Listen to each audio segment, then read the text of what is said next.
The slavers of the core dominion prided themselves on two things: the strength of their iron gates and the helplessness of their victims.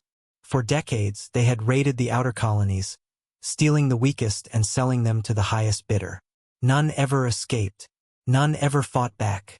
At least, not until the humans arrived in this sector. In the lowest chamber of the slave pens, a small alien girl sat curled in a corner. Her skin shimmered faintly with the bioluminescent glow of her people, the Thalassi. Barely 8 solar cycles old, she was little more than skin and bones now, her delicate arms chained to the wall by heavy iron cuffs. She had not spoken in hours. There was no one to hear her, until the distant rumble came. It started like a low growl of thunder, alien to this place of stone walls and rusted chains. The other captives stiffened, ears twitching. Somewhere beyond the iron gate, a voice boomed. It wasn't Core. It wasn't a slave. It was something else. She lifted her head, tears reflecting the flickering torchlight. Her large black eyes widened when she heard it. Footsteps, heavy, deliberate, closing in. The slaver guard at the door barked something in Core tongue, his claws clacking as he drew his whip. The girl's trembling lips formed a word her people used only in myths: Deathworlder. A metallic clang. The guard screamed. A massive shadow loomed beyond the gate, backlit by sparks. The girl pressed her forehead to the cold chain, praying to any stars that might still listen. The gate shuddered once, twice. Then, with an unholy roar, it crumpled like paper. The Deathworlder stepped through. He was a giant by Thalassi standards, armored in dark combat plating scratched by countless battles, face smeared with streaks of black grease and crimson blood. He moved like an avalanche made flesh, each footstep shaking the stone beneath him. In his hands he carried a Core pulse rifle, stolen, modified, deadly. He scanned the chamber in one glance, eyes landing on the little girl. Behind him, a trail of broken metal and silent bodies marked his path. He was alone, and that made him more terrifying than any squad of armored soldiers. "Where's the key?" he growled at the guard's lifeless body, but there was no answer. He holstered the rifle, stomped over to the girl, and knelt down.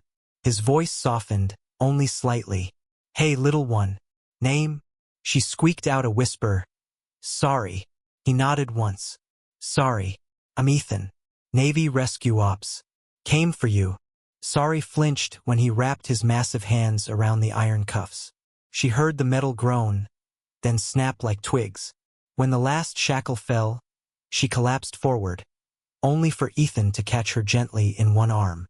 He stood, cradling her tiny form against his armored chest like a father shielding his child from a storm. A sudden hiss echoed through the corridors. More Core enforcers were coming. Claws, plasma blades, snarling in their alien tongue. Ethan's jaw clenched. "Hold tight," he told her.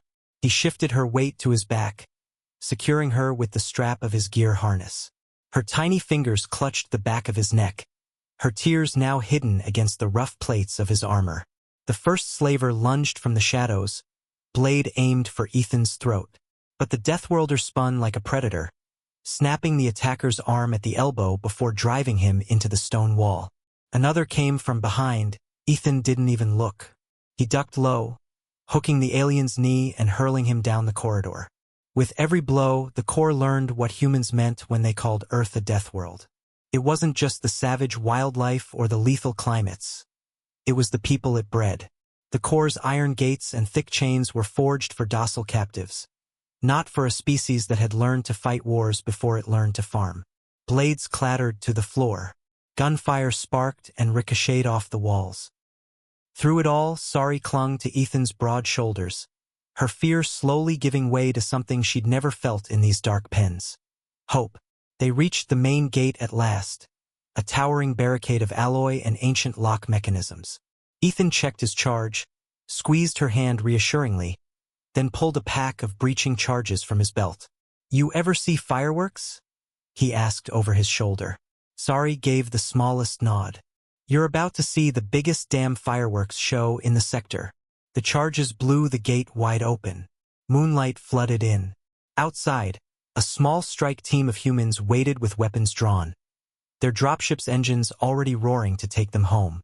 When Ethan stepped through the smoke and rubble, the others cheered.